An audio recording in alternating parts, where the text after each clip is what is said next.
Hey guys, in today's talk, I'm going to be going through fueling for optimal performance, pre and post training nutrition.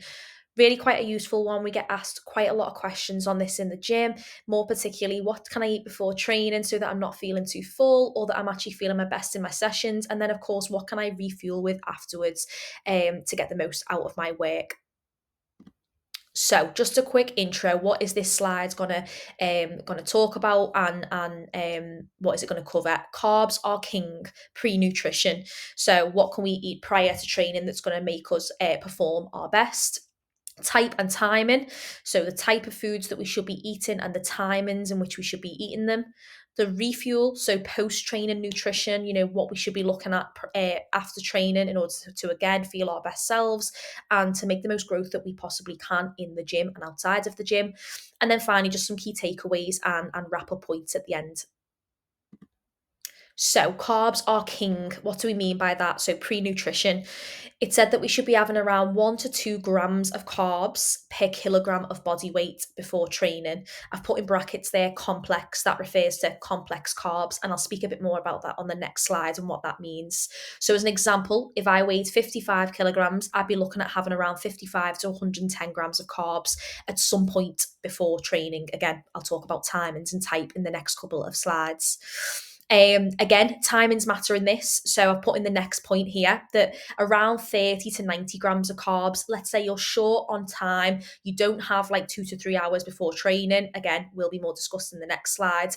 But that is per hour before or during your training if you're going to go for simple carbs. So complex and simple will be discussed in the next slide, but the amount of carb will depend on when you're eating it and personal preference. Again, don't underestimate the value of personal experience in this talk. I'm going through some of the basic and research informed points, but you may go off lived experience as well. You may have a different experience to the person next to you, or to myself, or to Nick, or Tom, or Luce, whatever.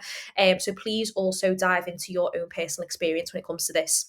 So carbs are king. They are the body's preferred source of energy. So carbs are stored as glycogen in the liver and in the muscles, and we use them and we convert them to energy when we move, when we train. So we're talking about obviously training in this instance. So carbs are going to be really useful for us here because out of all the three macronutrients, which are carbs, proteins, and fats, they are the body's preferred source to use for energy. So if you're feeling low on energy in sessions, ask yourself, are you having enough carb intake prior to training? Complex carbs. So, what does this actually mean? As I referred to before, they are harder to digest or just take longer to digest, in other words. They're more high in fiber and we call them a bit more nutrient dense in apostrophes because, of course, they just contain a lot more nutrients. But these may not be the best to eat in a short eating window before training, but a bit better to eat in a longer eating window. Again, discussed in the next slide. Simple carbs. So, just to break that jargon down, what does that mean? These are a bit easier to digest, ideal for short windows before training. They break down quite quickly and they're a little bit lower in dietary fiber. So, as I just said, type and timing, what does that mean?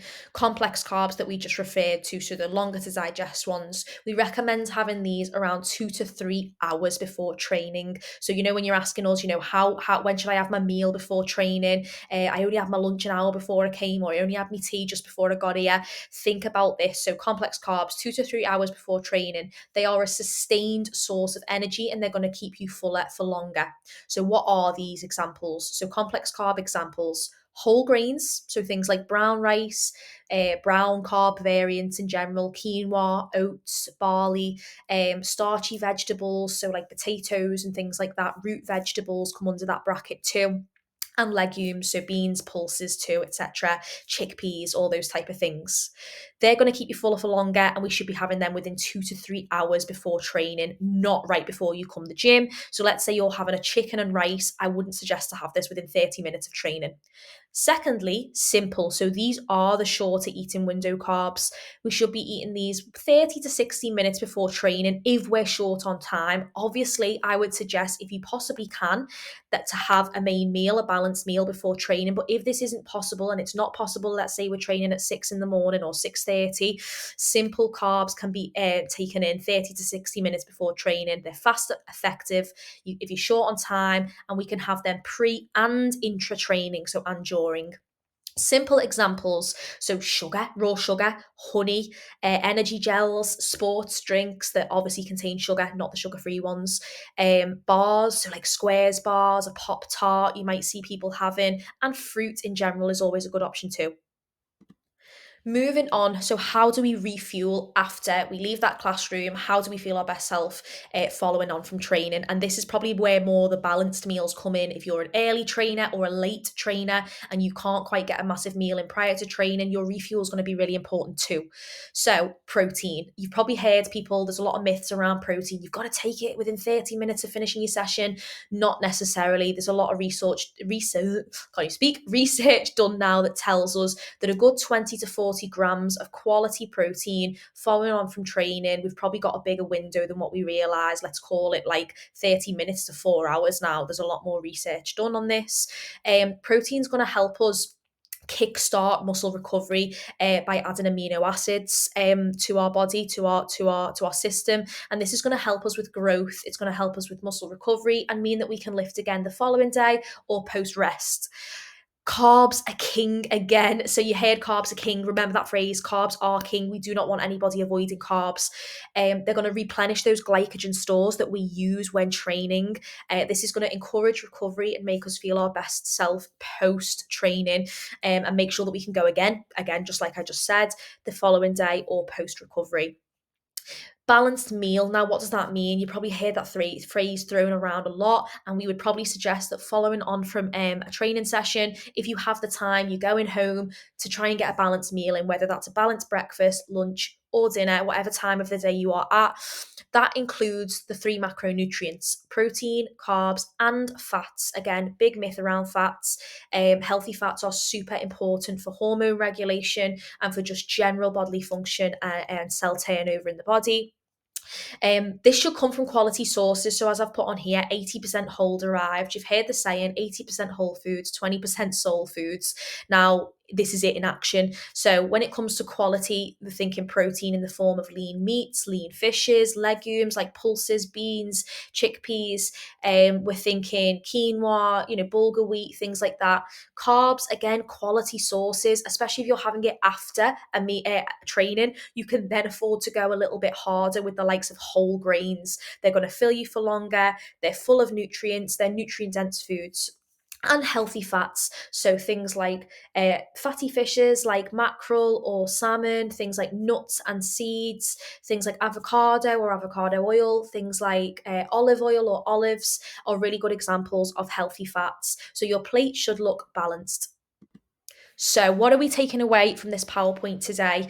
If we take anything away at all, that pre nutrition is important for optimal performance in the gym and your growth. All too often, we're seeing people come and they've not eaten for like 4 hours, or you're coming first thing in the morning and you're finding it difficult to hit the goals that you want to hit. It's still possible to get at least 30 to 90 grams of carbs in, isn't it, before we train? Whether that be a Squares bar on the way to the gym, whether it be half a banana, whether it be an apple, whether it be a couple of dates, something like that that's going to get in a quick burst of sugar, basically.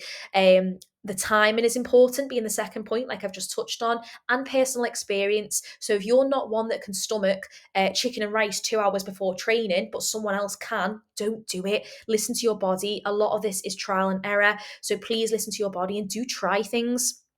Maybe just not before conditioning if you're going to eat it quite soon. And then know your carb sources. So we've touched on complex and simple carbs, and we touched on some examples of both and what they include. Any more depth you want on this, please drop us a message and we'll help you with how to drop that in your day-to-day life. But you probably are picking up on a few ideas yourself just by listening to this. And then lastly, don't forget to refuel and recover. The refuel is as important as what you eat prior and intra-training. Intra-training, by the way, just really briefly, not essential for the likes of our 45 to 60-minute sessions. Only really if we're going beyond like 90 minutes would we expect you to be refueling mid-training. So don't worry too much about that for now. But yeah, don't forget to refuel and recover, and we will see you on the next one.